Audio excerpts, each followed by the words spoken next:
convoca el día de hoy la unidad didáctica, diseño y evaluación de proyectos. Estamos en la actividad de aprendizaje número 16, es decir, estamos en la semana 16, y la especialidad es análisis de sistemas, Instituto de Educación Superior Tecnológico Público de las Fuerzas Armadas. Muy bien, entonces el tema básicamente que nos toca ver en esta actividad de aprendizaje número 16 tiene que ver básicamente con la metodología ágil, ¿correcto? Ver qué metodologías ágiles existen dentro de lo que es el desarrollo de un software o el desarrollo de un sistema de información. Y adicionalmente también vamos a ver básicamente dentro de esta metodología de desarrollo de software ágil o metodologías ágiles también conocidas, vamos a hablar de Scrum. Scrum en realidad, profesor, es una metodología. Acá hay una controversia. Para algunos especialistas dicen que sí, que Scrum es una metodología, y para otros dicen que no, que es un marco de trabajo. Pues en realidad Scrum es un framework, y un framework significa marco de trabajo. No obstante, a pesar de que se dice que es un framework, Scrum es un framework, está, digamos, dentro de la categoría de metodología ágil. ¿Estamos? Pero siempre vamos a encontrar esta, digamos, postura por parte de algunos especialistas donde dicen, no, Scrum es una metodología ágil. Bueno, en realidad no lo es. Su término es un framework. En realidad es básicamente un marco de trabajo, pero que está dentro de la categoría de lo que vienen a ser las metodologías ágiles. ¿Ok? El tema de la actividad de aprendizaje número 16 es metodologías ágiles. Cuando hablamos de metodologías ágiles, como yo les decía, al inicio siempre va a haber siempre hay una discrepancia entre especialistas. Algunos dicen que Scrum es una metodología, otros dicen que no es una metodología, pero ¿qué cosa es realmente Scrum? Scrum no es una metodología como tal. Scrum es un framework, es un marco de trabajo que está dentro de la categoría de metodologías ágiles. Sí, es verdad, está dentro de la categoría de metodologías ágiles, pero en realidad es un marco de trabajo. ¿Ok? Dicho esto, entonces, empecemos. Ok, para poder continuar con estos conceptos, es importante identificar algunos conceptos que ustedes deben ya de manejar, deben, digamos, de saber claramente la diferencia entre cada uno de ellos. Ustedes deberían de tener claro, como por ejemplo, qué cosa es la innovación, ¿correcto? A ver, de los participantes que se encuentran en la sala, ¿alguien me puede definir qué cosa es la innovación? ¿Qué entienden ustedes por innovación? Innovación viene del término innovar, pero ¿qué cosa es innovar? O digamos, ¿qué definición les merece a ustedes cuando hablan de innovación? La pregunta es, ¿qué es innovación? A ver, ideas. Pueden escribir en el chat o a través, en todo caso, digamos, activando su micrófono, pueden ustedes también participar. A ver, alguien me escribe por acá por el chat. ¿Qué dice? Scrum es un proceso en el que se aplican de manera regular un conjunto de buenas prácticas para trabajar colaborativamente en equipo. Sí, Jerónimo, es verdad, eso es parte de lo que es Scrum. Pero lo que quiero saber básicamente es qué entienden ustedes por innovación. ¿Alguien puede definir qué cosa es innovación? De repente Kevin, de repente Cano, o de repente Diestra, Cero, Cerro, María, Significa Jerónimo. modificar o cosa más, modificar o mejorar algo, dándole un valor agregado. Entonces, para ti la innovación es darle un valor agregado. ¿Cómo estás, Antonio? ¿Qué tal? Ok, la innovación es dar un valor agregado. Profe, No ha dicho Sí, cosa más Diestra. modificar o darle cosa más, un plus a lo que queremos hacer, ¿no? Ya, o sea que tú, Kevin, en tu proyecto, ¿no es cierto? Tienes un problema planteado, has identificado una serie de deficiencias en cuanto a los business procesos de negocio de esa empresa a la cual estás haciendo objeto de estudio, y seguramente tú lo que vas a hacer es elaborar, proponer, diseñar, plantear una nueva propuesta tecnológica como parte del proceso de innovación de la empresa, ¿no es cierto? Claro, ¿qué estás haciendo ahí? Generando o creando un valor agregado. ¿Gracias a quién? al uso o al recurso, en este caso de las TICs. Muy bien, creo que Diestra por ahí iba a activar su micrófono. Te escucho, Diestra. Tu opinión Buenas importa. tardes. Sí, mi compañero ya estaba participando ya, pero también quisiera contar ahí la innovación es un cambio, ¿no? Es algo como mi compañero decía, innova nuevas ideas, nuevos productos, algunos conceptos tal vez, o servicios que en determinadas cuestiones de negocios nosotros lo realizamos, lo ponemos en utilidad, ¿no? Que nos da un incremento de la productividad de un producto tal vez que nosotros podemos vender o en este caso acerca de nuestro proyecto. Tenemos que innovar nuevas cosas, ingresar tal vez para que podamos vender nuevos productos o de acuerdo al negocio que nosotros estamos realizando o del proyecto que estamos realizando en este caso. Ok, muy bien, Diestra, gracias por tu participación. Lo mismo, Kevin. Claro, la innovación, si bien es cierto, tiene también que ver, jóvenes, con el uso del conocimiento. Si queremos innovar, tenemos que aplicar ciertos conocimientos, ¿no? La aplicación, como dice Cerro ahí en el chat, la aplicación de ideas nuevas, ideas que cambien, que revolucionen la forma de cómo trabajar en una empresa o cómo llevar a cabo un determinado proceso de negocio, un determinado proceso comercial. Un ejemplo así, lo ponemos en relieve, que podemos hoy en día, digamos, ver, ustedes como estudiantes han podido experimentar, incluso también los señores docentes que les enseñan en cada uno de sus cursos. ¿Acaso ahora que la forma de trabajo cuando hablo en cuanto a, desde el punto de vista de los docentes, ha cambiado o no ha cambiado a raíz del COVID, a través del COVID-19, a raíz de la pandemia que hemos tenido y que seguimos todavía viviendo en el hemisferio sudamericano y también a nivel mundial? De repente otros países mejor preparados que el nuestro, puede ser, de repente otras instituciones que tienen o cuentan con los mejores recursos a nivel tecnológicos como para poder acceder a las clases virtuales, ¿sí? Pues sí, cada país, ¿no es cierto?, es una realidad distinta. Yo no puedo comparar, por ejemplo, la educación de un país europeo con la educación de un país sudamericano. No en el sentido de menospreciar, ojo, digamos, cada país es una realidad distinta y eso no podemos hacernos de la vista gorda. Es verdad que nuestro país cuenta con ciertos recursos minerales, ¿no? La bondad que nos ofrece nuestro clima, nuestras distintas regiones, etcétera, pero todo parte de la gestión también, ¿no? La gestión de repente, como por ejemplo hemos podido ver, no solamente en nuestro país, en muchos países, como el tema, por ejemplo, sanitario. Han habido países que el sector salud ha estado mejor preparado que otros y han tenido capacidad de respuesta y capacidad de atención. ¿Esto por qué? Porque es una gestión que se está dando de años. Lamentablemente nosotros hemos descuidado, por ejemplo, mucho el tema del sector salud. No hemos tenido al inicio, cuando se alertó y se dio la alerta de la pandemia, al inicio, estoy hablando de forma inicial, cuando todo esto se dio y entramos en cuarentena, pues lo primero que fue, la gente estaba en pánico. Y claro, empezaron a reportarse muchos casos por el tema de la pandemia y naturalmente, pues, como se dice, existieron personas pues que iban a los hospitales y muchos de los hospitales simplemente colapsaron porque no tenían los equipos, porque no había la infraestructura, porque no tenían pues estos equipos adecuados, el personal también capacitado, etcétera.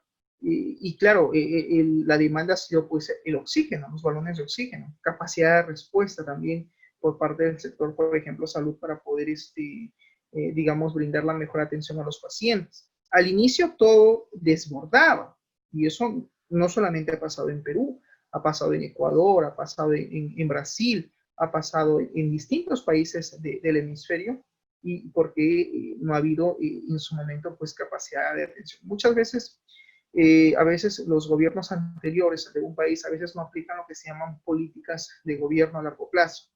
Entonces, cuando no hay políticas de gobierno a largo plazo, pues entra un gobernante y aplica sus ideas, entra otro y aplica sus ideas. O sea, a veces no se llevan también estas políticas, no hay continuidad en la gestión, ¿correcto? Bien, dicho eso, tomado ese ejemplo, naturalmente el sector de educación no ha sido, digamos, no ha estado ajeno a esto. Nosotros venimos de una institución castrense, ustedes son naturalmente, vienen de una formación militar. El instituto, si bien es cierto, los acoge y también acoge no solamente a personal militar docente, sino también a personal docente civil. Y claro, naturalmente nuestras clases eran allí presenciales. Y nos dijeron, ok, pasamos a la modalidad virtual. Entonces, todo se ha tenido que replantear. Incluso yo voy a hablar de mi experiencia, no voy a hablar por otros colegas, voy a hablar de mi experiencia. Y particularmente para mí fue un change, fue todo un cambio. Claro, reestructurar también mis horarios, digamos, personales. Ya la clase no es solamente 2 o 3 horas en presencial y me voy. Ok, jóvenes, nos vemos la próxima semana. Incluso he tenido que atender fuera de horario de clases, preguntas, interrogantes, me escribían al chat, he hecho incluso hasta enlaces Meet fuera de mi horario de clase como parte de lo que es la formación de los estudiantes. Entonces, he tenido que también, nosotros como docentes también tenemos que en cierta manera aplicar cierta innovación. También tenemos que innovar porque no es lo mismo, obviamente, una clase presencial que una clase virtual. Implica pues tiempo, preparar el material, buscar los contenidos, revisar las tareas, revisar los foros. Particularmente, les cuento mi experiencia, para mí es mucho más trabajo, digamos, mucha más dedicación, creo que el término es eso, más dedicación de tiempo para poder atender casos particulares. Pero, bueno, ese es el proceso que nos ha tocado. Y seguramente ustedes también han sentido el cambio. Muchos de ustedes probablemente trabajaban de forma presencial y muchos de ustedes de repente ahora están haciendo trabajo remoto o están ya reincorporándose al modelo presencial. Y de repente, dado el contexto de la pandemia y que también hay que generar ingresos, muy probable que muchos de ustedes de repente estén hoy en día trabajando de repente en el turno mañana, cuando sus clases son en la mañana.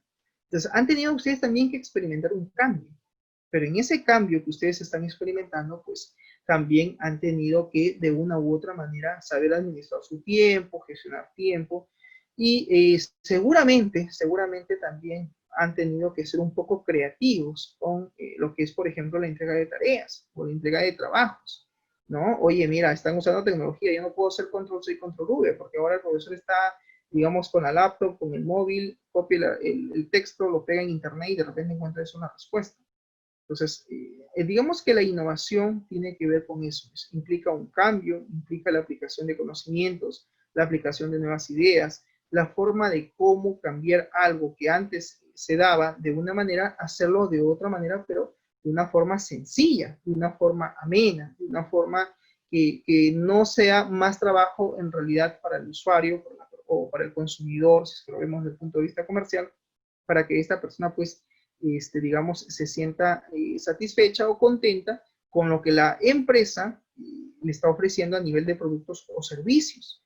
Y claro, como usuario, también nosotros tenemos que incluso experimentar un cambio, como por ejemplo, en el caso de las clases virtuales, ustedes, por ejemplo, han tenido que hacer uso de un computador. Probablemente algunos han tenido que adquirir de repente hasta una laptop, de repente fraccionarla en cuotas, de repente ponerse un plan de internet, de repente ver la manera de cómo tener acceso a este recurso muy necesario, porque sin internet, sin computador, pues cómo experimentamos el proceso de aprendizaje, cómo hacemos los ejercicios, cómo, digamos, aplicamos o desarrollamos las tareas, ¿no? Entonces, naturalmente, estamos en un proceso de cambio, estamos en un proceso de adaptación. Y la innovación tiene que ver con eso, tiene que ver también con ese proceso de cambio, de adaptarse a una nueva realidad y también de ver los medios, de ver de qué manera cambiamos o revertimos una situación con la simple intención de mejorar, ¿no? En este caso implica también pues aplicar tecnología probablemente.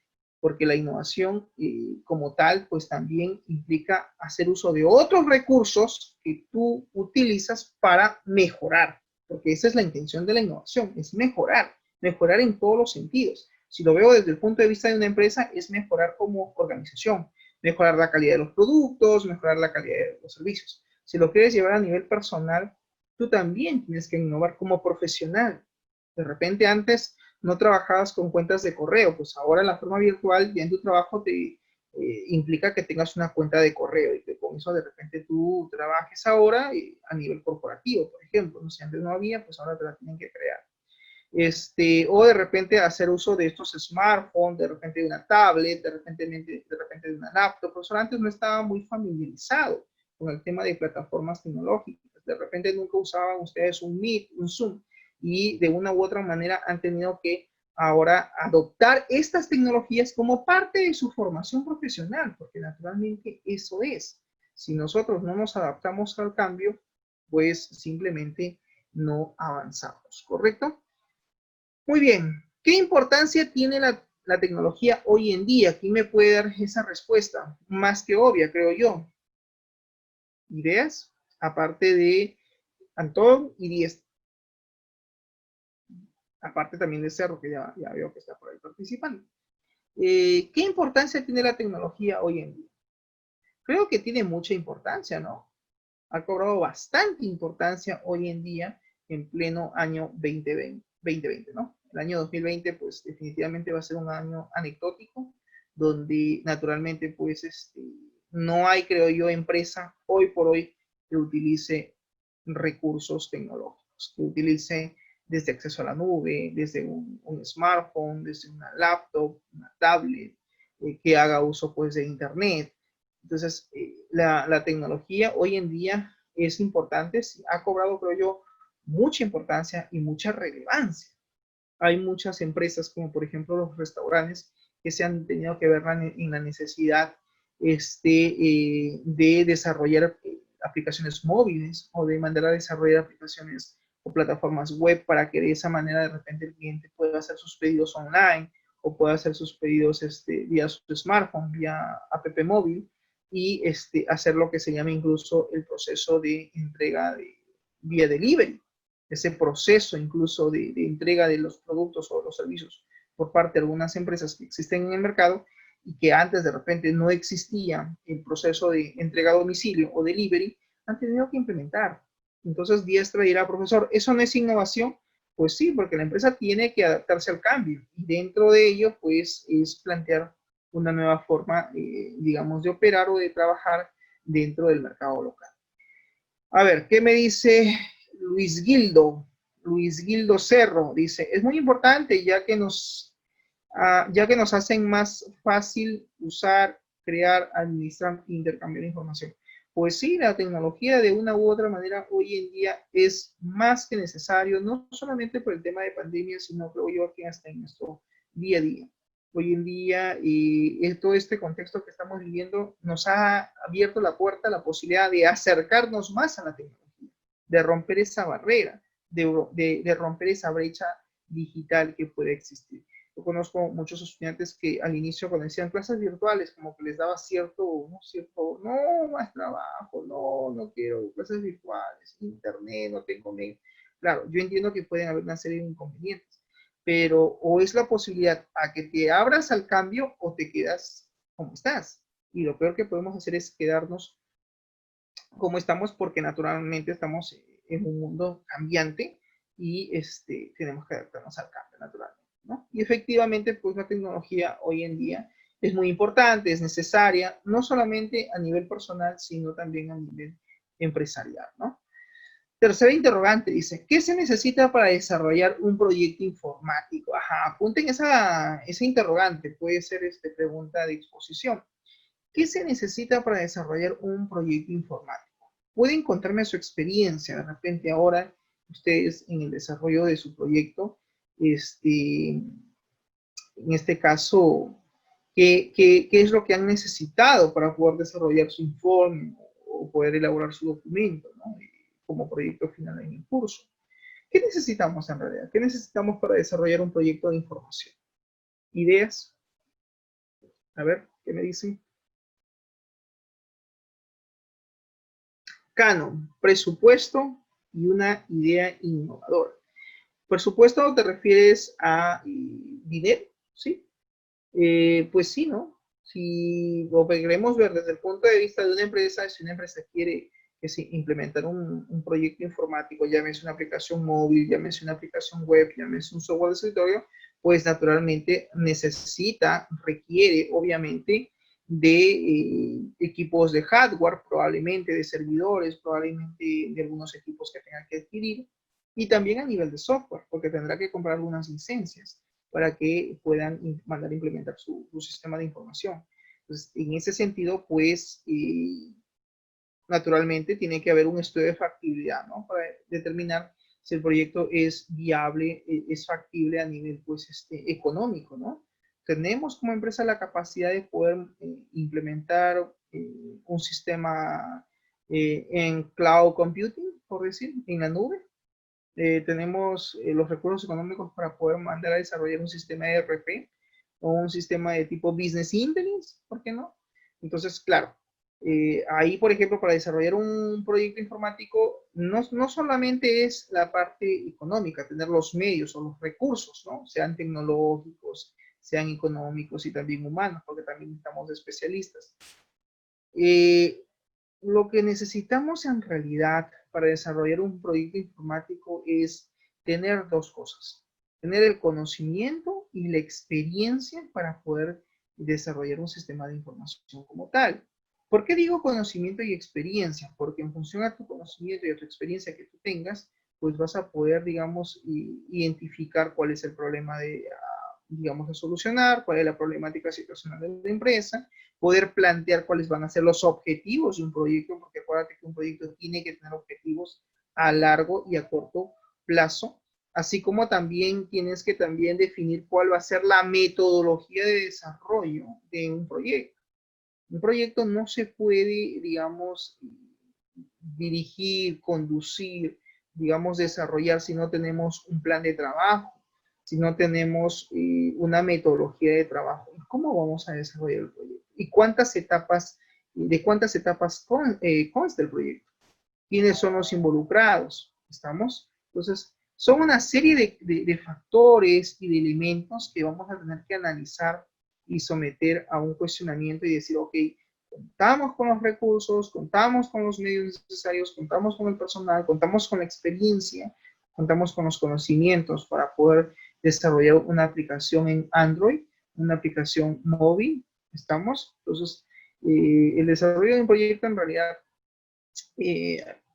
contiene una serie de elementos que hay que evaluar para poder, obviamente, continuar con el desarrollo del mismo, ¿no? Pero lo principal es básicamente hacer un estudio de factibilidad. Ese es el punto clave para poder decir, ok, profesor, en mi proyecto que tenía en mente no voy a continuar porque tenemos un problema. ¿Cuál es el problema? Presupuesto.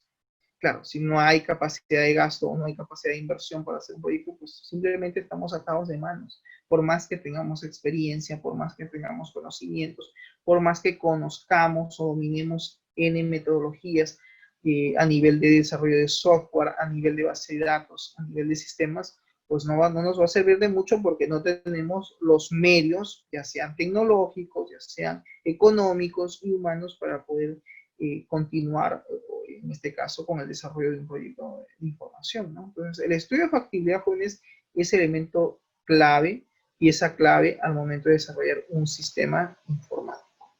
¿Ok? Pregunta número 4 dice, ¿es importante utilizar una metodología de desarrollo de software? ¿Qué dicen ustedes? ¿Debemos utilizar una metodología de desarrollo de software o no? ¿Es importante aplicarlo, obviamente, en la construcción de un sistema? ¿O simplemente hacemos el sistema sin considerar una metodología? ¿Ideas? ¿Qué me dicen? ¿Es importante utilizar una metodología de desarrollo de software o no? Sí entienden cuando hablo de metodología, ¿no? ¿Saben lo que significa una metodología? A ver, metodología, logía viene de estudio y métodos es el conjunto de métodos. Entonces, en otras palabras, la metodología es el estudio de métodos. Sí, de una u otra manera una metodología tiene que ver con la aplicación de una serie de técnicas y o herramientas que vamos digamos, a adoptar como propias para el desarrollo, pues, de un sistema de información. Acuérdense que un sistema de información contiene algoritmos, contiene código, y naturalmente, pues, dentro de esos algoritmos, pues, que vamos a tener que desarrollar, que vamos a tener que digamos, que programar, tenemos que tener una forma de trabajo. ¿Cómo vamos a programar el sistema? Vamos a usar programación orientada a objetos como técnica.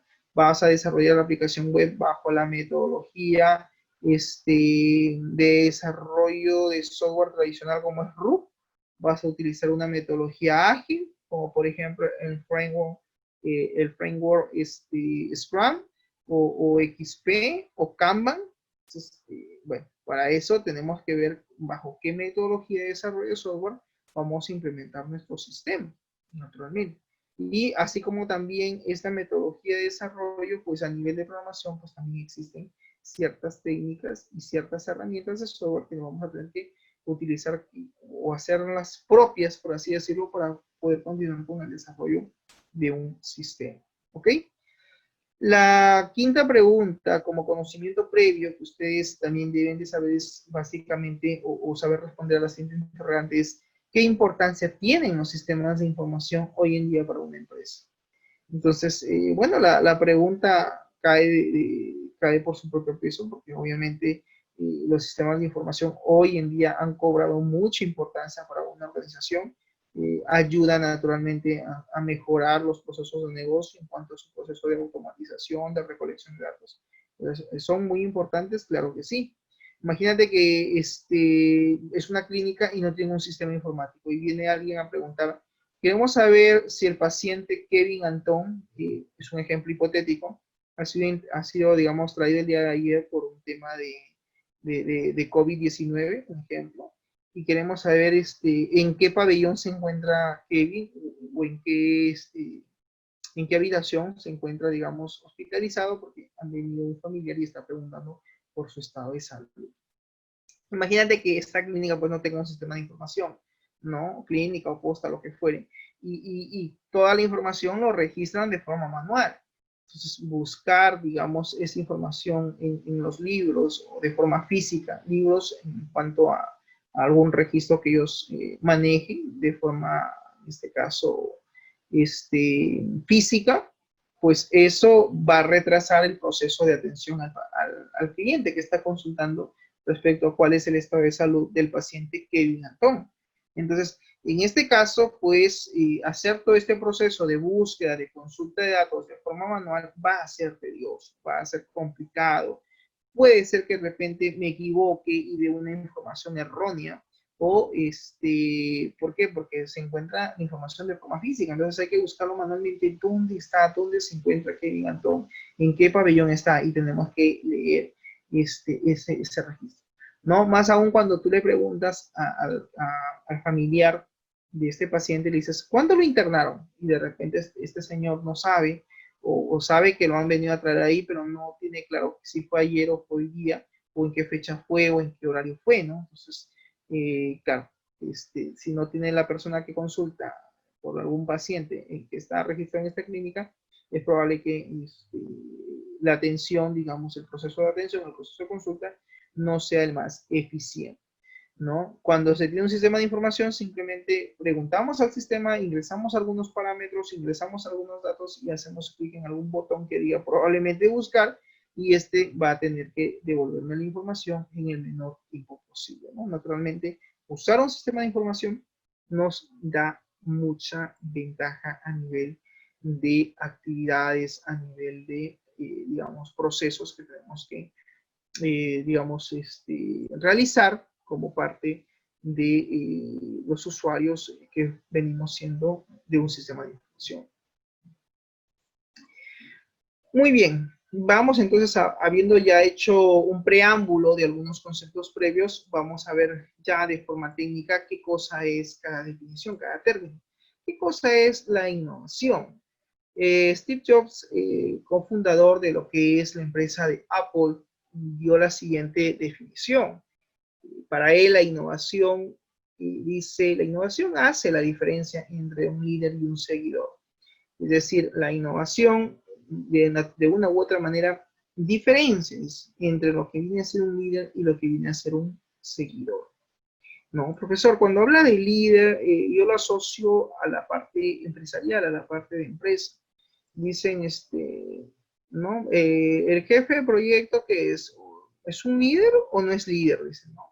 O de repente dicen, oye, mi gerente general de mi empresa no es un simple jefe, él es un líder. ¿Por qué? Porque él lidera todo el equipo de la empresa.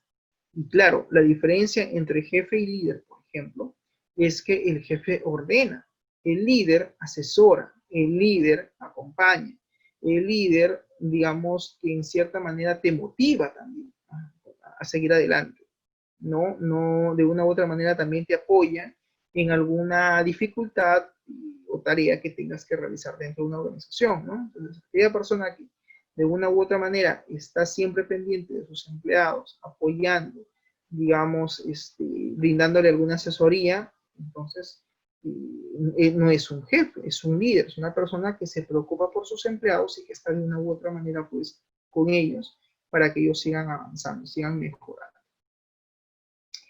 Steve Jobs define aquí el concepto de innovación y él dice, pues, ¿no? La innovación definitivamente hace la diferencia entre un líder y un seguidor. Claro, porque todo líder tiene que innovar. Esa es la clave del asunto. O sea, ¿tú quieres ser en el futuro un líder o quieres ser un líder dentro de, digamos, de tu círculo social, dentro de tu círculo laboral, dentro del círculo profesional en el cual te estás desarrollando? Pues tienes que innovar, tienes que hacer tuya la innovación para que dejes de ser un simple seguidor y te conviertas en un líder, ¿ok? Entonces, Steve Jobs define básicamente el concepto de innovación de esa manera. Tenemos a Peter Drucker. Peter Drucker define el concepto de innovación como el instrumento específico del emprendimiento. Sabemos qué cosa es emprendimiento, ¿verdad? Emprendimiento significa emprender, significa crecer, significa seguir adelante. Entonces, la innovación, pues justamente es eso, es el instrumento específico del emprendimiento. Si nosotros queremos crecer, queremos empoderarnos, empowerment, se me viene ese término a la mente, empowerment, empoderamiento o emprendimiento, queremos realmente emprender, salir adelante dentro de nuestro rubro, en el cual círculo en el cual nos desarrollamos, pues tenemos que hacer uso de la innovación, tenemos que incorporar este término dentro de nuestra forma de trabajo, dentro de nuestra forma de hacer las cosas, porque eso nos va a permitir crecer a nivel laboral o a nivel profesional, ¿no? La innovación es el acto que dota, dice, a los recursos de una capacidad nueva para crear riqueza. Ajá, con este concepto, interesante. Dice, la innovación es el acto que dota a los recursos de una capacidad nueva para crear riqueza. Es decir, la innovación también tiene que ver con generar recursos económicos, con generar, digamos, cierto empoderamiento, cierto emprendimiento a nivel pues comercial, ¿no? O sea, y eso lo vemos hoy en día en muchas de las empresas que pues quieren tener clientes satisfechos, quieren captar más clientes, quieren ampliar su cartera de clientes, pues ¿qué hacen? Aplican el término de innovación. Y claro, la innovación no solamente es el cambio, también implica pues el uso de algunos recursos TICs, el uso de la tecnología. El uso de la tecnología también es fundamental como parte del proceso de innovación para una organización o empresa. Por acá tenemos a Michael Porter. Michael Porter es uno de los gurús, por así decirlo, en lo que es administración de empresas. Incluso tiene varios libros publicados y él es el responsable, pues, cuando habla de los tipos de clientes, ¿no? El cliente rehén, el cliente apóstol, el cliente, digamos, lo que se llama cliente mercenario, el cliente terrúfalo, ¿no? De una forma digamos, capciosa. Él define eso, incluso habla también de los tipos de empresas. Ese es el que define la empresa dilema, la empresa estrella, la empresa vaca lechera o la empresa perro gato rabioso, ¿no? En sus libros de administración, él hace esa analogía, ¿no? Pues bien, él define el concepto de innovación como el tema central para la prosperidad económica. Él dice, muy bien, ¿quieres lograr la prosperidad económica? Pues tienes que innovar. La innovación es pieza fundamental, es tema central para que una persona mejore su nivel o condición de vida a nivel económico. Muy bien, adicionalmente tenemos ciertos niveles de innovación, es verdad, existen ciertos niveles de innovación, como por ejemplo, tenemos acá una pirámide, ¿no es cierto? Donde dice, pues, tenemos aquí, dice, lo que buscamos es 2 puntos, la facilidad de copia y el grado de dificultad. Es decir, para poder lograr un nivel de innovación, tenemos que, de una u otra manera, lograr el menor grado de dificultad posible, ¿no es cierto? Y la facilidad de la copia debe de ser también menor. Es decir, ¿quieres innovar? Ok, no copies. Pues. La idea no es hacer un BCP, no es un baja copy pega. Si queremos innovar, pues tenemos que formular incluso ideas nuevas, romper paradigmas. Cuando tú, ¿cómo se evalúa a casos académicos? Tú dices, profesor, voy a realizar una investigación, quiero realizar una tesis, ok, y voy a hacer un sistema de tal tipo, quiero sistematizar tal proceso dentro de tu carrera, ¿no? Dentro de tu formación. Entonces, mi asesor me ha dicho que si yo logro implementar este sistema de información y funciona, estoy cambiando paradigmas, estoy rompiendo paradigmas. Y la pregunta es, ¿qué es un paradigma? Un paradigma es algo que ya está preestablecido, es algo que así ha sido siempre, siempre está de esa manera. Y si tú logras cambiar esa realidad, estás cambiando un paradigma. Entonces, ¿qué estás haciendo? Pues estás innovando. De una u otra manera existe cierta innovación. Muy bien, entonces debemos de evitar la facilidad de la copia. En cierta manera no debemos copiar porque la copia naturalmente pues, no innovamos ahí. Lo único que estamos haciendo es tomar una fuente y distribuirlo. El grado de dificultad, siempre va a haber un cierto grado de dificultad al momento de innovar, pues es probable que sí, dependiendo de qué cosa queramos innovar, puede que ese grado de dificultad sea mayor o de repente menor, habrá que analizar. Para ello, en una empresa, pues, está siempre en la base la parte operacional, ¿sí? Están los productos o servicios que ofrecen, están las estrategias de la empresa y está la cultura que impera dentro de una organización. Entonces, naturalmente, existen ciertos niveles para poder innovar. Podemos innovar a nivel operacional, podemos innovar a nivel de productos o servicios, lo que nos dijo por ahí Diestra hace un momento. Podemos también innovar en cuanto al uso de qué estrategia o qué estrategias vamos a utilizar como parte de nuestras actividades comerciales en nuestra empresa. Y también pues tiene que ver con el nivel de innovación a nivel cultural, ¿no? Hoy en día muchas veces esto también se está perdiendo, ¿no? Y muchas personas, no sé si es por la forma, no creo que sea analizando, no creo que sea el modo de vida, sino tiene que ver mucho con el círculo en el cual tú, digamos, fluctúas, por así decirlo, o tú, digamos, te mueves, que usa un término coloquial, ¿no? Hoy en día, por ejemplo, hay cierta degradación con el tema cultural.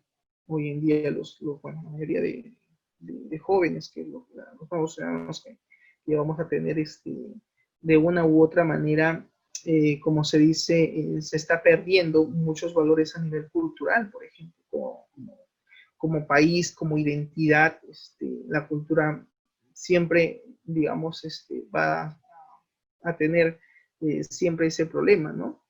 Un ejemplo que no tiene nada que ver con el tema, pero para que se entienda esta parte, algo que podamos ver. Ajá, ok.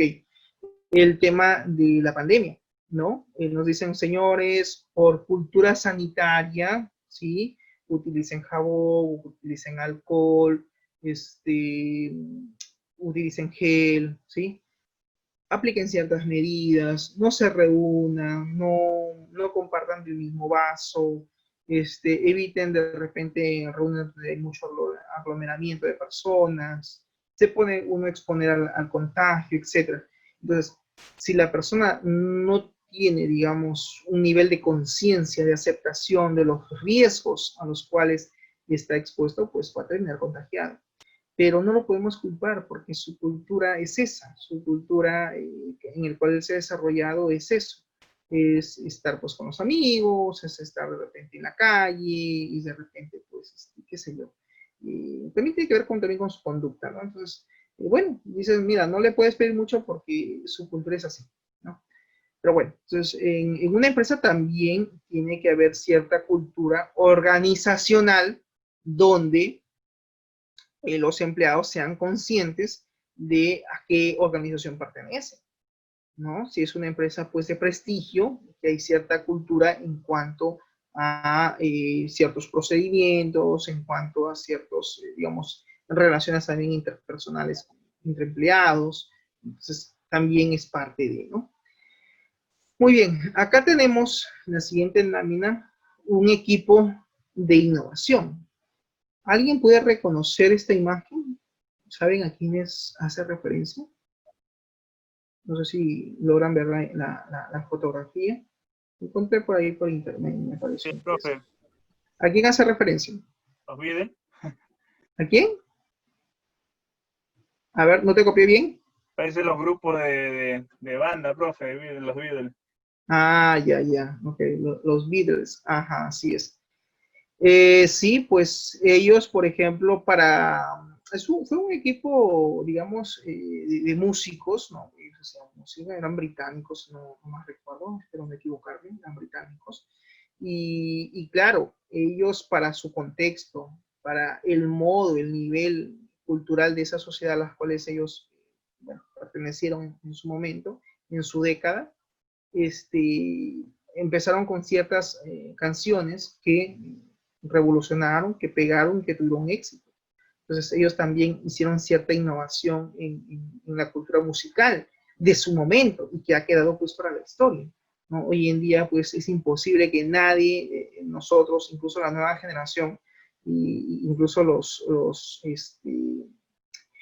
¿cómo le llaman? La generación Z, digamos, no haya escuchado incluso esta banda, ¿no?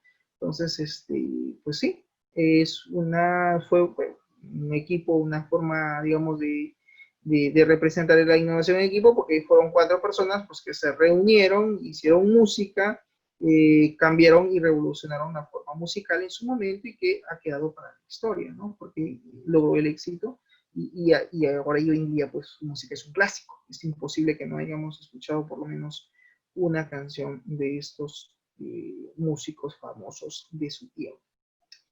Muy bien, existen ciertas características de equipos innovadores. Sí, aquí están los famosos teams, los equipos. A ver, dentro de las características de equipos innovadores, pues, ¿qué características debe tener, digamos, cierto grupo de personas, ¿no? Que quieran de repente convertirse en un equipo innovador? Primera característica, visión compartida. La visión compartida es la visión que tiene una persona, tiene que estar, digamos, estar compartida con todos los integrantes. Todos tienen que tener la misma visión. La visión, sí saben lo que es visión, ¿verdad? Visión es la proyección a lo cual nosotros nos estamos, digamos, proyectando a futuro. ¿Cuál es mi proyección a largo plazo? ¿Cuál es tu proyección personal? Tu proyección a nivel profesional, tu proyección a nivel de repente, no sé, laboral, ¿por qué no? Por eso, no, yo no me veo como un empleado más de la empresa. Yo quiero llegar a ser jefe de área. Esa es mi visión. A eso estoy apuntando. Eso es lo que quiero lograr de aquí a 3, 4 años. Me va a costar, pero voy a empezar a trabajar en ello. A eso apunto. Eso es lo que yo quiero. Ok, esa es tu visión a largo plazo. Profesor, usted nos ha mandado a dejar un proyecto de investigación, ¿sí? Y estamos haciendo grupo Antón y de repente, no sé con quién está Antón. A ver. Antón está de repente... Antón, ¿estás ahí? ¿Con quién estás haciendo grupo, Antón? Dicho sea de paso. En tu Una proyecto. hazaña, profesor. Con hazaña, perdón, mi memoria es frágil. Ok, con hazaña. Y claro, ambos tienen que tener la misma visión, ¿no es cierto? Tiene que haber cohesión, ¿no? Entre ambos, de una u otra manera, porque no son un grupo, son un equipo. el equipo como tal no es lo mismo que el término grupo. El grupo es la asociación de personas. Nosotros, no, pues nosotros no somos un grupo, somos un equipo de trabajo. ¿Por qué son un equipo de trabajo? Porque trabajan de forma coordinada.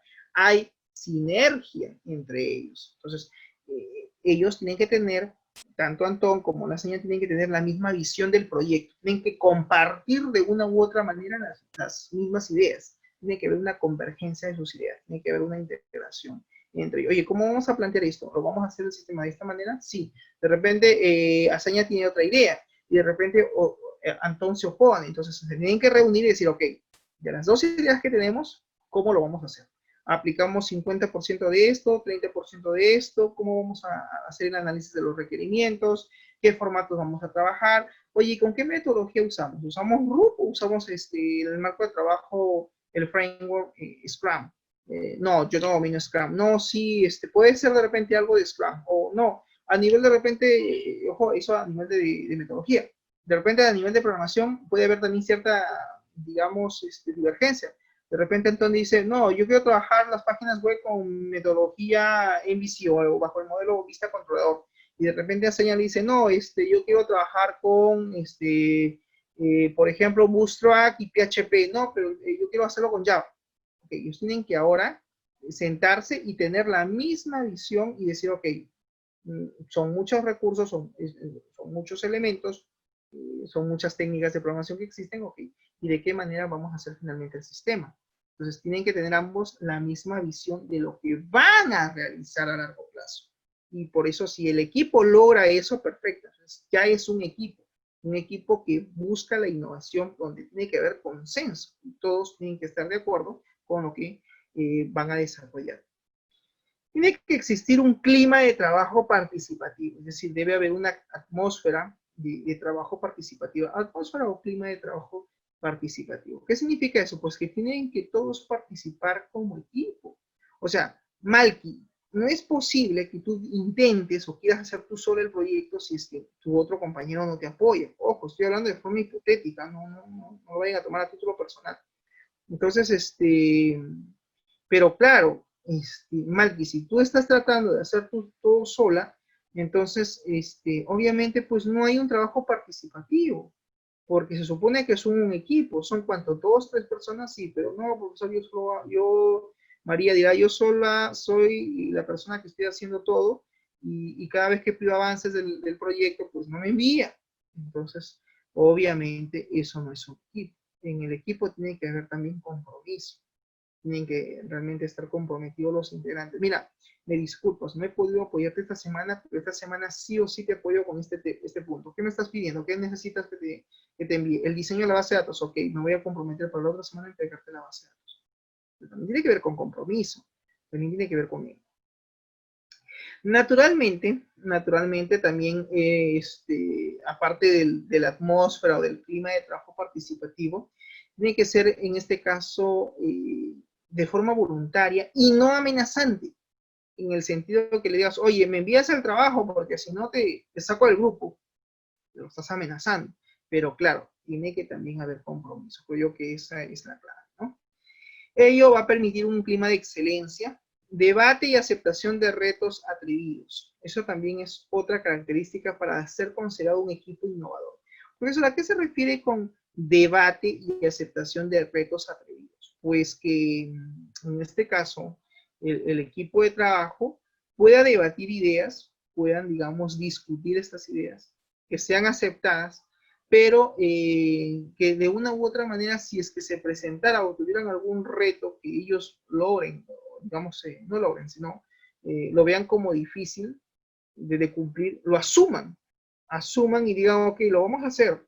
Oye, pero el sistema tiene que tener de repente, por ejemplo, ciertas características, generación de códigos de barra, o quieren que el sistema sea mediante, por decir, lector de huella digital en el caso de un sistema de control de asistencia.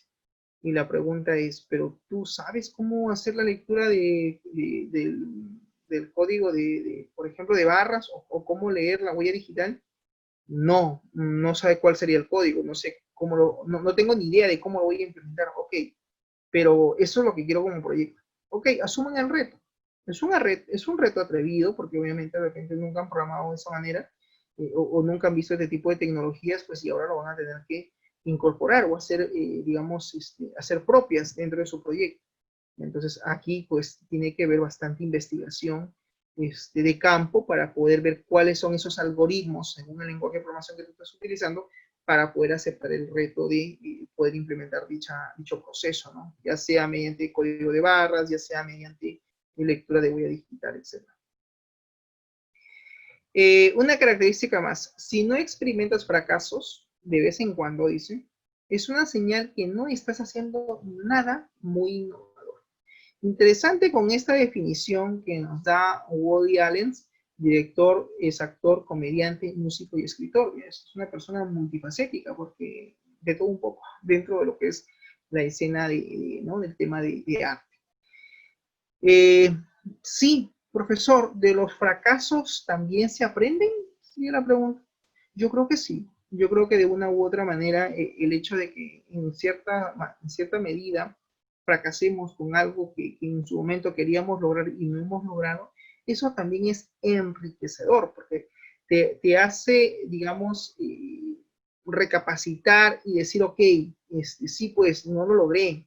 Tenía que entregar el proyecto en la semana 17 y no he llegado pero ni al 20%, o sé que mi proyecto no está pulido al 100%, o sé que hay muchos errores, pues claro, ahí vas a tener un fracaso, probablemente una nota desaprobatoria, pero de ese fracaso vas a aprender, porque en el futuro, en el siguiente semestre, o cuando te toque llevar el curso de nuevo, vas a decir, ok, no debí cometer este mismo error, entonces ahora tengo que mejorar y decir de una u otra manera, si esto hice mal ahora, en el futuro tengo que esto cambiar. ¿Por qué fracasaste en el desarrollo de tu proyecto? Puede ser por tiempo, puede ser que de repente el tiempo jugó en tu contra, puede ser de repente, no sé, X factores que de una u otra manera han, digamos, tenido impacto en el desarrollo de tu proyecto de investigación. Puede darse el caso. Entonces, pero de estos fracasos también podemos obtener ciertas experiencias, digamos, ¿no? Y claro, ese fracaso que uno experimenta es una señal, obviamente, de que no estamos haciendo nada innovador, porque claro, la innovación justamente sale de aquellos factores difíciles o críticos que en algún momento nos toca vivir. Acuérdate que somos seres humanos y a veces nos gusta el estado de confort en el que estamos. A veces, como seres humanos, tenemos miedo al cambio. Decimos, no, eso no lo quiero hacer, así estoy bien, déjame así que así estoy bien. ¿Y por qué el no aceptar el cambio? Porque obviamente sabe que puede estar expuestos a amenazas, a riesgos, y no quiere verse en ello, ¿no? Entonces, no asume tampoco el riesgo de poder cambiar de una situación a otra. Aquí vamos a ver algunos ejemplos, ya antes de abordar la introducción Scrum, algunos ejemplos de personas que han innovado. Mira, ella es la autora de la famosa saga Harry Potter. Ella es Rowling. Vamos a ver un poquito su biografía, ¿no? Una persona que no tenía mayor relevancia y que luego saltó a la fama. Dice, en 1993 ella fue diagnosticada con depresión clínica e incluso llegó ella a tomar la decisión en algún momento de suicidarse frente a ese diagnóstico y por la forma de vida que ella tenía. En el año 1995 ya se vio desempleada y ella vivía, dice, de asistencia social. Y esa, o sea, vivía básicamente de la asistencia que le daba el gobierno. En 1995, 12 editoriales rechazaron sus manuscritos. Ella, bueno, como escritora, digamos, escribía, pues, ¿no? ciertos cuentos, fábulas, por así decirlo, dentro de la parte literaria. Y ella mandaba, pues, estos manuscritos a distintas editoriales en su país, pero todas las rechazaron.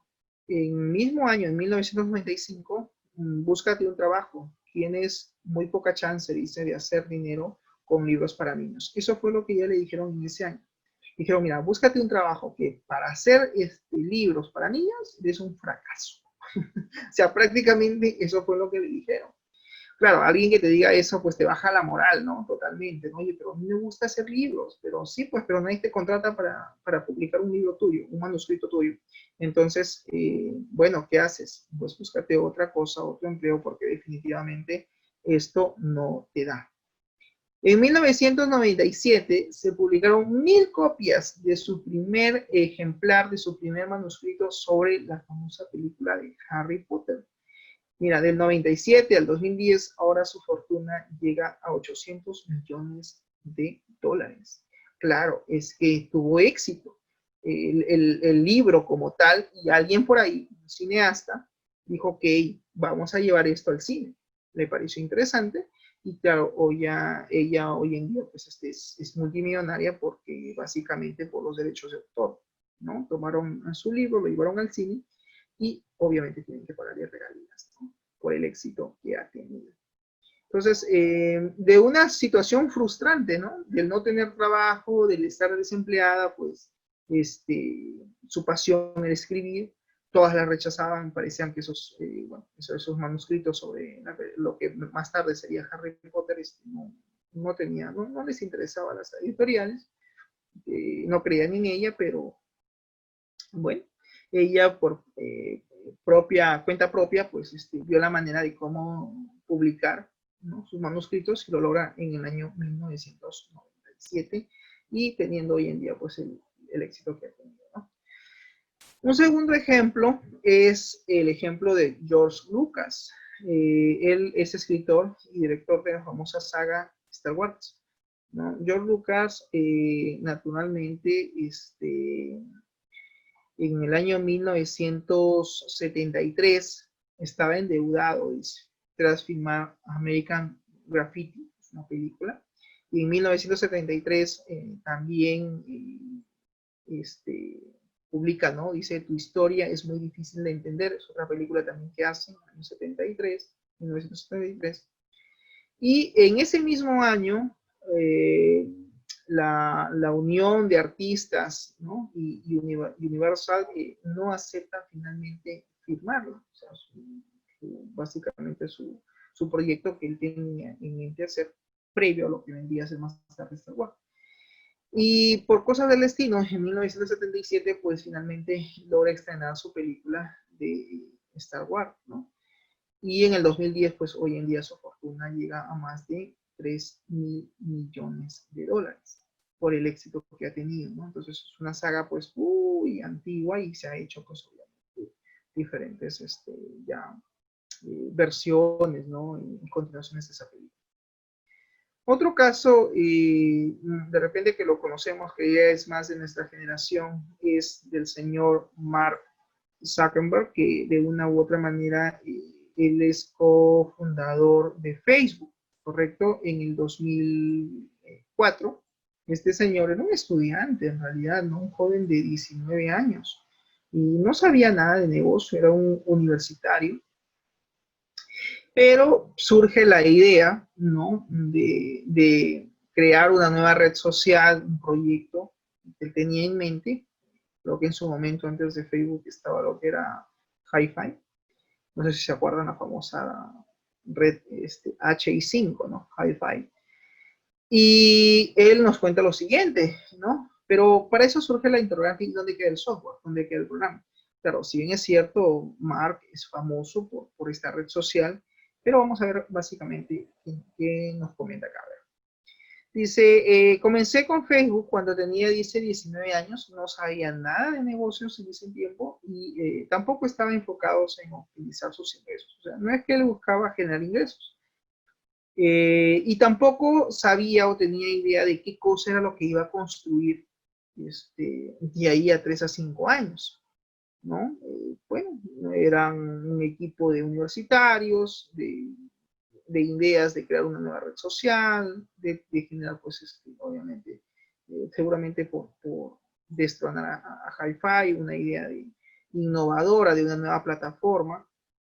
Y sin querer, en 3 a 5 años en el tiempo, pues han logrado más de 500 millones de usuarios con unas ganancias de 800 millones. Y comenzó todo en Harvard, en la Universidad de Harvard, ¿no? Entonces son casos de éxito raros, a veces que ocurren, pero que claro, también hay que tener más allá de innovación, no sé si ese es el término también, no sé si ese sea el término correcto que aplique en lo que estoy explicando, que tiene que ver con de repente golpes de suerte, ¿no? Porque, claro, tú buscas las oportunidades de una u otra manera. Nosotros tenemos que buscar las oportunidades no van a venir hacia nosotros, pero creo yo que también está en el trabajo que tú le pongas y todo lo demás, ¿no? Entonces, más allá de suerte, creo que es lo que uno hace en el tiempo, ¿no? Que es lo que puede uno construir. Muy bien, para ello vamos a ver este video que tiene que ver con las metodologías tradicionales y ágiles para ver la diferencia que hay entre ellos y luego poder entrar al tema de, en este caso, Scrum como tal.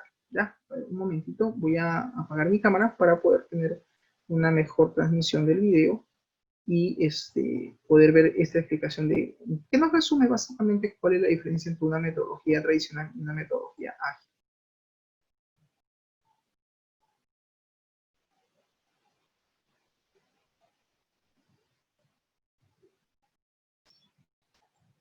Hoy hablaremos de metodologías tradicionales y ágiles para resolver proyectos. Según el Project Management Institute, PMI, un proyecto es un esfuerzo temporal que se lleva a cabo para crear un producto o servicio con un resultado único. Los proyectos se desarrollan durante un ciclo que se divide en definición, planificación, ejecución, control y cierre. En la definición se establecen los objetivos, los interesados en el proyecto y los límites generales para determinar el alcance. En la planificación se define el personal, los recursos, el tiempo y las tareas que serán parte del proyecto. En la ejecución se realizan las actividades definidas en la etapa de planificación. En la fase de control se mide y se supervisa el avance y finalmente, en la fase de cierre, se procede a efectuar las validaciones de producto o servicio y revisión de criterios de aceptación junto con la generación y firma de los documentos que formalicen el fin del proyecto. En el video anterior vimos en detalle las etapas del desarrollo de un proyecto de software. La forma de organizar las actividades dependerá del enfoque que se quiera dar al desarrollo. En la actualidad se pueden visualizar dos grandes tendencias, las metodologías clásicas y las metodologías ágiles. Las metodologías tradicionales se basan en un enfoque lineal o secuencial de las actividades. Además, organiza estas secuencias en una o más iteraciones dependiendo de la forma en que se defina la entrega del producto. Dentro de las más conocidas tenemos la metodología en cascada, la metodología de proceso incremental, la metodología en espiral y la metodología de proceso unificado. La metodología en cascada define sus actividades de forma secuencial. Se debe conocer con exactitud la información de cada etapa y termina con la construcción e implementación de un producto visible. Es muy rígido y no acepta cambios de requerimientos a lo largo del desarrollo. Esto hace que en la actualidad no se use mucho. La metodología de proceso incremental proporciona un grado de flexibilidad que permite considerar versiones del producto con incremento en sus funcionalidades. Esto permite al cliente obtener un producto visible antes del fin del desarrollo y se puede comenzar a trabajar sin necesidad de contar con todos los recursos de hardware, software y personas. En la metodología en espiral, las actividades de este modelo se conforman en una espiral, en la que cada bucle o iteración representa un conjunto de actividades. Las actividades no están fijadas en ninguna prioridad, sino que las siguientes se eligen en función del análisis de riesgo, comenzando por el flujo interior. La metodología de proceso unificado, o UPE, se centra en los casos de uso y promueve el uso del modelamiento visual a través del lenguaje de modelamiento unificado, UML. Además, permite la verificación continua de la calidad y el control de cambios. En la década de los 90, grupos de desarrolladores de software comenzaron a visualizar y reconocer que la formalidad de actividades y documentación de cada etapa presente en las metodologías tradicionales implicaba aumentar los tiempos de desarrollo y generar a etapas muy avanzadas del proyecto. Sin embargo, se presentaban necesidades y oportunidades de negocio que requerían un desarrollo más rápido de software y entrar a producción lo antes posible. Es por esto que crearon nuevas metodologías basadas en una serie de reglas creadas por ellos, llamadas Manifiesto Ágil, donde proponen usar menos documentación formal y basarse en el desarrollo iterativo incremental, donde los requerimientos y soluciones evolucionan con el tiempo según la necesidad del proyecto. Así nace el Stream Programming, Scrum y Kanban. La metodología Stream Programming define principios y prácticas para desarrollar el software que promueve la comunicación, la simplicidad y la interacción entre el cliente y el desarrollador. Las prácticas que define se orientan a una planificación simplificada, definición de historias de usuario y programación en pares. Genera versiones pequeñas y frecuentes del software a un ritmo sostenido. La aplicación de pruebas es constante y en conjunto con el cliente. Se van logrando mejoras de diseño hasta lograr el producto que el cliente necesita. En cambio, la metodología Scrum es una metodología ágil de carácter adaptable, orientada a las personas más que a los procesos. Emplea la estructura de desarrollo ágil incremental basada en interacciones y revisiones. Está especialmente indicada para proyectos con un rápido cambio de requisitos y sus principales características se pueden resumir en dos: coordinación del equipo y coordinación por iteraciones. Se comienza con la visión general del producto, especificando y dando detalle a las funcionalidades o partes que tienen mayor prioridad de desarrollo y que pueden llevarse a cabo en un periodo de tiempo breve. En estos periodos de desarrollo se obtiene un incremento operativo del producto. Las revisiones de los avances son a través de reuniones breves y de forma diaria. Los roles involucrados consideran al propietario del producto, el equipo de trabajo, un gestor de Scrum y los interesados o afectados del proyecto. La metodología Kanban tiene su base en el uso de tarjetas visuales. Este sistema fue ideado en Japón para controlar la fabricación de automóviles y considera la cantidad de insumos y tiempo necesario en los procesos que implica la fabricación del producto. Se basa en la definición de tarjetas visuales que identifican las tareas que se deben realizar, las que están en progreso y las que están listas. Mediante un tablero con columnas se puede llevar el control del paso de cada tarea entre las fases delimitadas del proceso de fabricación. Este concepto fue llevado al ámbito del software, manteniendo su filosofía. Consiste en dividir el proceso de desarrollo de software en fases bien delimitadas que se deben ejecutar sin error para poder avanzar a la siguiente fase y de esta forma proporcionar calidad y agilidad al desarrollo del software. Esta metodología nos permite una visión inmediata del estado del proyecto a través de la revisión del tablero correspondiente. Las reglas básicas del Kanban son: mostrar el progreso, limitar el trabajo en curso y optimizar el flujo del trabajo. En un desarrollo de software, las columnas para dividir el tablero serían: cola de entrada, análisis, desarrollo, test, implementación y producción. Con esto ya hemos representado algunas metodologías de desarrollo tradicionales y ágiles para el desarrollo de otros proyectos.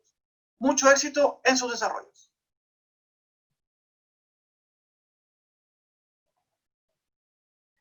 Bien, naturalmente en este video que acabamos de ver, pues podemos resumir o tener, digamos, como un punto de vista de que hay una clara diferencia entre una metodología tradicional, una metodología de desarrollo de proyecto tradicional, a una metodología ágil.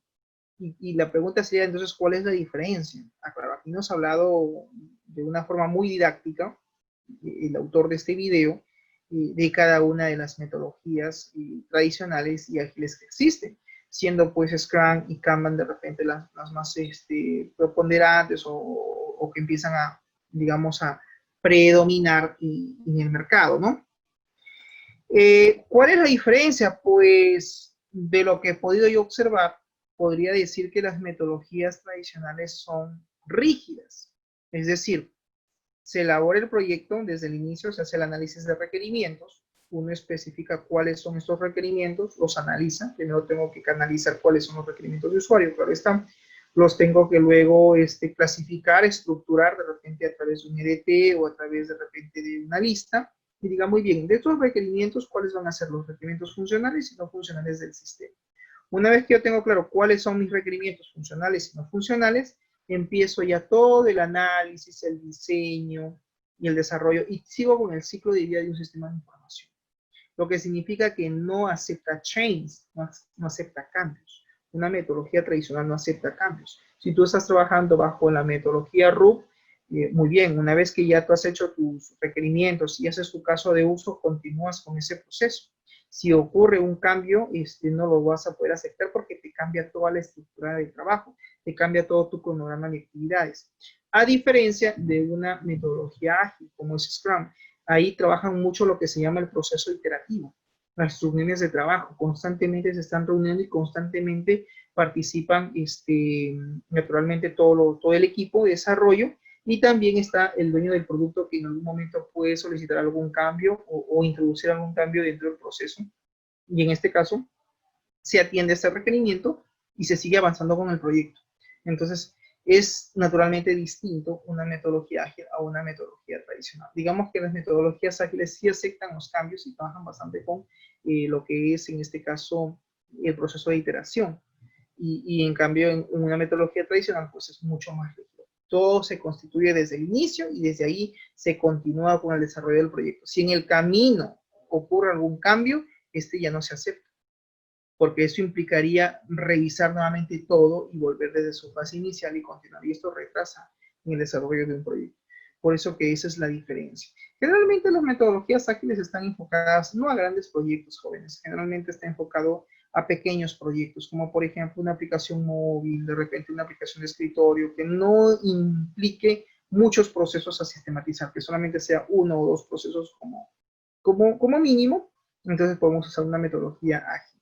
La tradicional, como RUP, por ejemplo, o de repente otra que exista o que quieras tú utilizar, utiliza más, o por ejemplo la metodología en cascada, que también es tradicional, utiliza más, se utiliza más básicamente para grandes proyectos de sistemas que implican pues 2, 3, 4 procesos, ¿no? Entonces, cuando un proceso es muy amplio, lo recomendable sería en este caso una metodología tradicional. Si es un pequeño proyecto, pues tampoco te recomiendo que utilices una metodología tradicional, sino en este caso una metodología de desarrollo ágil, como por ejemplo Kanban o de repente Scrum, ¿no? Eso ya va a depender del nivel de expertise que ustedes tengan respecto a ese.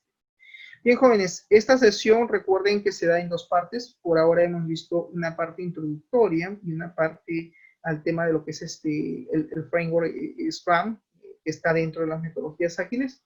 Y en la siguiente sesión vamos a ir profundizando algunos conceptos. Para ello se va a publicar ya el material de clase para que ustedes lo puedan ir revisando el día más tarde. Muy bien, ¿alguna pregunta, consulta? ¿Hasta aquí estamos claros? ¿Ideas? Muy bien, si todo está claro, entonces eso sería todo de mi parte. Jerónimo, te escucho. Creo que está por ahí. Sino que más claro que el agua, iba a decir. Ah, ok, qué bueno. Listo para la Bien, próxima semana ya. Bien, yo voy a subir, me comprometo más tarde, me comprometo a subir la plantilla de la diapositiva, así como la que tienen en pantalla, el editable.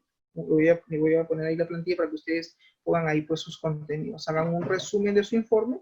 Y como les digo, de 20 a 30 láminas, no más, lo más puntual, lo más importante. Tú siéntate como gestor. Yo soy ahorita, yo quiero ser el gerente, ponte en la posición de gerente. Yo, gerente, ¿qué me gustaría ver de este proyecto que me van a presentar? Entonces, tiene que estar los objetivos, tiene que estar el planteamiento del problema, tiene que estar la justificación, o sea, los elementos claves de investigación, creo que eso tú me entiendes. Y ya luego viene el desarrollo de tu propuesta, los requerimientos. En el documento hay una tablita que ponía requerimientos funcionales, no funcionales, eso me interesa ver. Y también ya lo que es la base de datos y los pantallazos. La exposición es un extracto, es un resumen. El documento, eso ya lo reviso yo el fin de semana. Cuando ustedes lo publiquen en la plataforma, yo me encargo de revisar y ver en qué grado, en qué porcentaje han avanzado. ¿Estamos? Aquel grupo que tiene eso, perfecto, puede quedarse tranquilo, pero tienen, eso sí, que leer bastante para que puedan argumentar, para que puedan explicar lo que tengas. Finalmente, lo que yo quiero es que tú me expongas lo que tengas, en un 50, 60, 70% que es desarrollo, eso me interesa ver. Ya en el camino, en el sexto ciclo, probablemente tu proyecto de tesis lo tendrás que ir mejorando, lo tendrás que ir poco a poco, pues, implementando, ¿no? A medida que vayan avanzando. Muy bien, jóvenes. Diestra, veo por ahí tu micrófono activo. Te escucho. No, profesor, agradecerle nada más por la clase que nos brinda día a día, que a veces tal vez mi persona un poco distraído en ocasiones, pero sí muy interesante los temas que toca día a día, profesor. Gracias por el apoyo que siempre nos está brindando. No, no te preocupes. Igual las videoconferencias quedan grabadas. Yo lo publico en mi canal de YouTube, donde tomo digamos, el tema de descargarlo, editarlo. Estoy en la semana 15 que pasó, estoy editando de todos los cursos y ya los estoy publicando a YouTube, así que eso va a estar ahí para cualquier momento que ustedes quieran revisarlo, de repente incluso post clases virtuales, eso va a estar ahí como material de apoyo, ¿no? Histórico, para que ustedes lo tengan ahí a la mano. Bien, jóvenes, que tengan una excelente tarde y nos vemos el día viernes. Buen inicio de semana y nos vemos el viernes. Chau, chau. Hasta luego, profesor. Gracias. Nos vemos. Hasta luego. Nos vemos, nos vemos, nos vemos. Nos vemos. Hasta luego.